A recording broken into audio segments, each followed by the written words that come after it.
It's been a while, crocodile. Is that how the saying goes? Oh, yeah, I think so. All right, so today's episode is going to be about a subject that I've been researching for the last couple of months, and it's pretty interesting. So, obviously, us being in the business, right? Yeah. We are members of a lot of different groups out there where we get a lot of inside news in the industry. So these this information are articles that that I receive on my end being in the business. So it might not be public information for a lot of people. You're giving us unless the they're inside really scoop. Yeah. And so what I would like to share is something that's been really interesting for the first couple of months of this year in the business is there an oversupply of natural diamonds? And the reason why I say that is because I've been getting more and more articles and reports and information on these trade shows that are happening, as well as these miners such as De Beers and their under delivery of sales. Okay, so let me just throw a few stats out there without reading the entire article. Obviously, that'll take a while, but let me just throw a few things out there, and then let's just have an open dialogue about it, and what your thoughts are, what my thoughts are, and so on. Sure, talk at us. Okay, sounds good. All right, so. I think most people will know who De Beers is, right? So De Beers, just in short, is basically a mining company. They also do retail, wholesale, and all that too. But primarily they're a mining company of natural diamonds, right? Now that being said, here's what the article says: that De Beers sales fell for the second consecutive month. This is based on February, okay. As high rough, and when we're speaking about rough in the jewelry business, just to put into context in case people don't know, diamonds all start as a rough or a rock before it's cut, polished into a natural diamond. So the beautiful sparkly things that you see in the stores do not look like that coming out of a mine, right? So it has to be cut, so it's from a rough.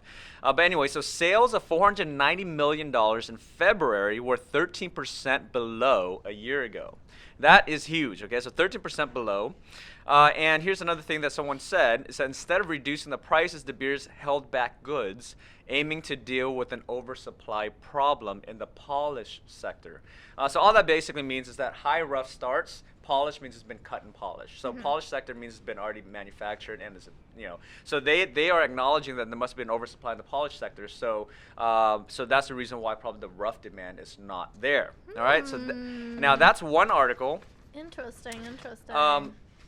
In the jewelry business, there are many trade shows, okay? So obviously there are trade shows in the US, trade shows in Asia, trade shows in Europe, and all of that. One of the biggest trade shows is in Hong Kong, all right? So there's an article saying that there was an oversupply issue in Hong Kong, right? So inventory moved slowly despite busy traffic at the fair, right? And the number of stones that were listed based on an electronic catalog of inventory grew to a record 160,000 compared to the usual 100,000 to 130,000. Now these are talking about stones, right? So we've mentioned many times in the past, are diamonds rare? I don't know, right? So it's one of those things where there's so many. I've been to these shows where there's just diamonds just lined up. They line up the walls, all the booths and all that. So so that's another stat for you at the recent Hong Kong show. And the last one that I want to go over is a company called Alrosa. Now, basically, most people probably won't know who they are, but they are a Russian group of diamond mining companies that specialize in the exploration of mining and manufacturing and the sale of diamonds, similar to De Beers. Okay, so it's basically, the same business model as De Beers. Now, based on this report, sales at Alrosa also fell 36% year on year. 36. That's a lot. That's huge. That's huge. That's 1/3, right? Number. In February, as a slowdown in the rough market continued, right? So Alrosa's rough and polished sales slumped 40% to $627 million for the first 2 months of the year combined. Now that being said, so these are 3 different articles. One, De Beers. The second was the show at Hong Kong, which is one of the biggest trade shows in the world. And the last one was Alrosa, which is also a huge company. This is all recent news. It's all recent news. Okay. All recent news. So we're talking about this today in March of 2019. This is information based in March and back, right? So, so that being said, it really brings to question what is going on, right? So it's a new dawn. It's a new day. And I'm feeling I like that. Thanks. New blog. That's a good title. Yeah. Mm-hmm. But anyway, so it really, what I'm really thinking about here is what is going on here. So what's creating this oversupply? And obviously there could be a combination of things, right? Yeah. What does this mean for the whole jewelry industry? I mean, does that mean that diamonds will eventually become obsolete or archaic, or are we just heading towards, like the whole mindset that diamonds are just going to be vintage only? Are they going to be heirlooms? Mm-hmm. Are we just going forward with like lab created things, or what? Those are very good questions, and I think from a business perspective, jewelry is a luxury item. So typically, if there's an economic downturn, then typically luxury items are the first to go. Most people rather spend money on the necessities, right? Like food, clothing, you got to put a roof over your head, those type of things, right? Well, good ideas. So if there's an economic downturn, you won't go out and buy a diamond. Yeah. For most people. I mean, I'm sure there's going to be people out there that are like, I want a diamond, I don't care, right? Yeah, so yeah, I'd rather not eat or something, who knows. But yeah. but Oh, no. based on current economic events, it does not look like we're in any kind of an economic downturn. So let's eliminate that as one, right?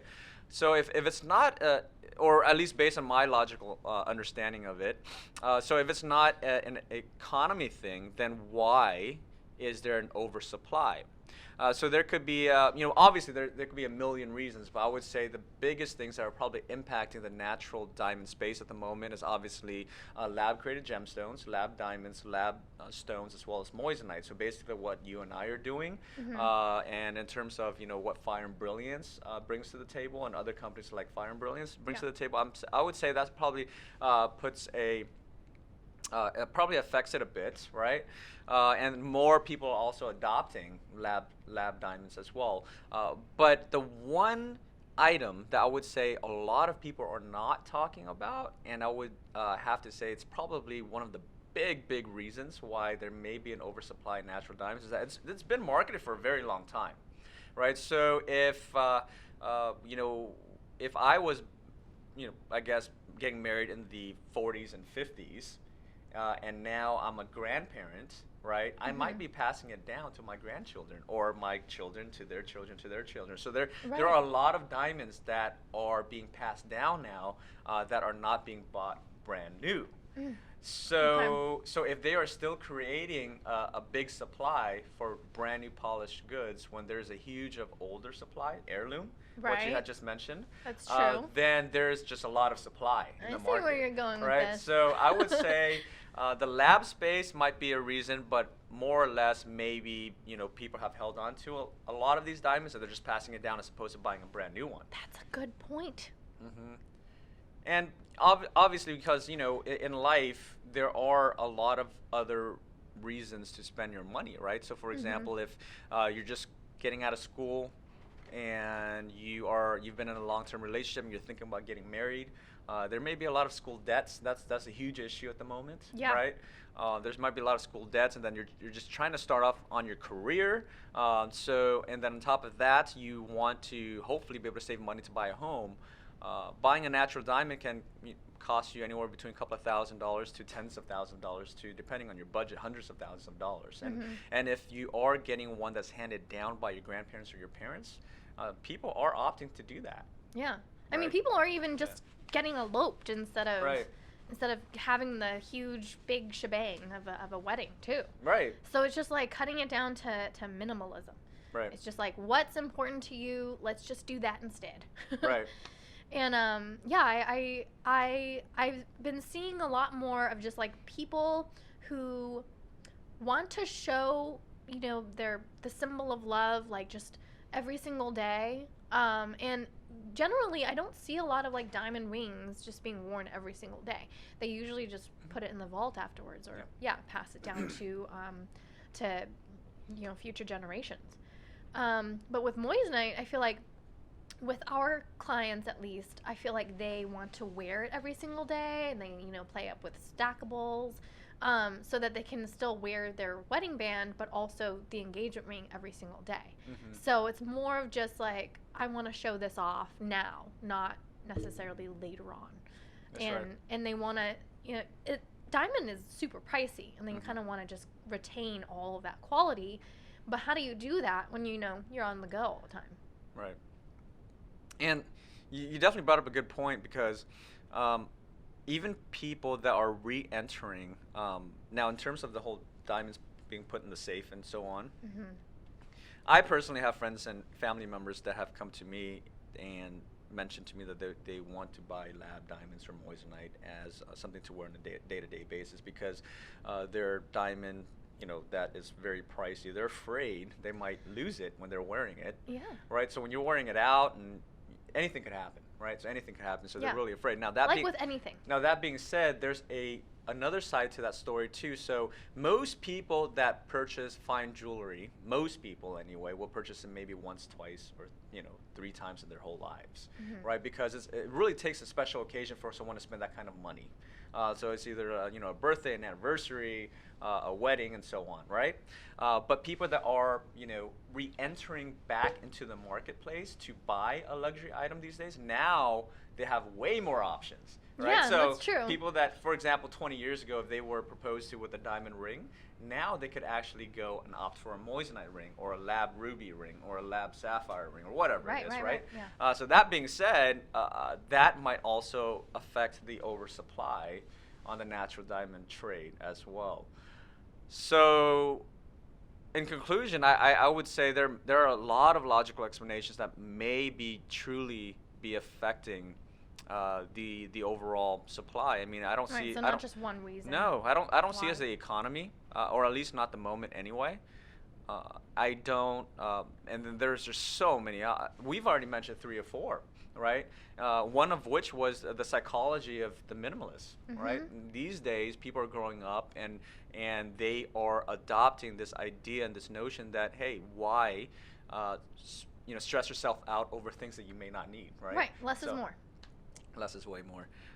By the way, if you do want us to cover that topic, we can. So go ahead and leave a comment below. Let us know. Ideas. That being said, I mean, do you have any other opinions on this subject as to what your thoughts are and where you see this subject playing out? Personally, I myself, getting engaged for me, I feel like I personally I'm not even looking into just diamond, because there are so many options out there that I'm just willing to celebrate the love that's there with anything. And it's not something that is a necessity to me, so it's not something that it this makes sense to me, that this is where we're headed, because I'm paying attention to fashion, I'm paying attention to these brands that I really like, and they're heading towards just sustainability.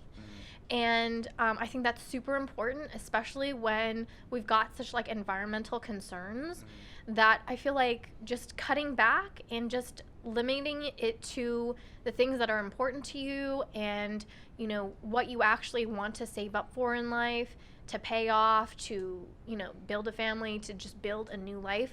I think that's all important to me, and I think I would prioritize that over getting a diamond. That's something that's I would say a traditional belief and a traditional route to go for, and it's something that it's not a bad idea to look into something that's that's absolutely important not. to you. I don't think this is a knock on natural diamonds at all, and I do want to make sure that I emphasize this again. Yeah. Most people don't know that here at Fire and Brilliance we also sell natural diamonds based on requests, and we get requested all the time. And then we have diamond accented jewelry. Yeah, as well, so this is not a knock on the natural diamond trade. This is truly just a conversation piece to really see what current events are in the jewelry business. Yeah, and we're one discussing facts. Right. So again, I mean, we have natural diamond accents on most of our jewelry, if not almost all. Right. So we use diamonds quite regularly. Yeah. Right. And I feel like for me personally, I understand where, why the industry is heading towards this direction. I think it's just that we've gotten to this point. you know, and things change. I don't think that anybody ever really expected these things to happen, which is why there was an oversupply to begin with. Right. Because this going with diamond is a very traditional, very classic thing to do, but now there are more options. Because there are more options, obviously, now all of these, you know, like all of the, I would say, profits go towards individual, you know, businesses that offer these many different options. It's just that now we're, you know, spreading the belief a little bit thinner on all sides, right? So that everybody, I mean, it's a very competitive market. Yeah. And because each company has more options, it just seems fair that a little bit trickles here and there. Mm-hmm. So That's right. That's That's my right. thought. Makes sense. Makes a lot of sense to me, because and the way I typically will analyze a situation is that, okay, it's one thing to be able to, you know, see it on a report. Yeah. It's one thing to read it in an article, but when you actually see it within your own household or group of people that are close to you, Yeah. and they share sporadically they share the similar beliefs, and you kind of see it on a day-to-day basis, and that is usually the truth, right? Yeah. So, so I would definitely have to agree with you there. I personally, with my own friends and family members and people that I know, are becoming way more accepting of it. And mind you, I come from a background of very traditional beliefs, right? But now it's kind of like, hey, everyone's starting to accept these different ideas. So I think that's definitely a huge reason why there may be an oversupply of diamonds. But hey, you know, this is as of today, right? March 2019. Right. Who knows? Who knows? Maybe next month, April 2019, out of nowhere, there's going to be a huge demand and there's going to be an undersupply. So who Right. knows, right? Things change all the time, right? I mean, this is what we have this episode for, to spark conversation. Like, maybe this will remind people, like, oh, diamonds exist. I don't know. You know, so. That being said, you know, what are your thoughts on it? Leave a comment below. Let us know your thoughts. What are your beliefs? Why would this happen with a huge oversupply of natural diamonds? Where do you see the future of the business going? Where do you see the future of the whole diamond trade going? Yeah. Will this affect the current prices of diamonds? A diamond that you might have bought 10 years ago that you may think that might hold a value? You know, who knows? This could, all things change. The world changes all the time, right? Yeah. So it's like, it's one of those things. If there's one constant in life, is that things change all the time. So Like the seasons. like the seasons. So that's guaranteed. Uh-huh. Well, it depends where you live. A few moments later. Anyway, what's a tropical place? But anyway, so that being said, What are we talking about? thanks for tuning in. Hit the like button, subscribe to the channel. You made me forget what I'm going to say. Comment below. Oh. Hit the notification bell. Ooh, we have a bell, don't we? It's somewhere around here. Ding, ding, ding, ding. But anyway, so Photoshop. Just kidding. what that will do is that will notify you every time a new podcast, seminar, showcase, and brand new video here is released, so that you can go ahead and click on it if you want to be entertained. Yes. Goodbye. Bye.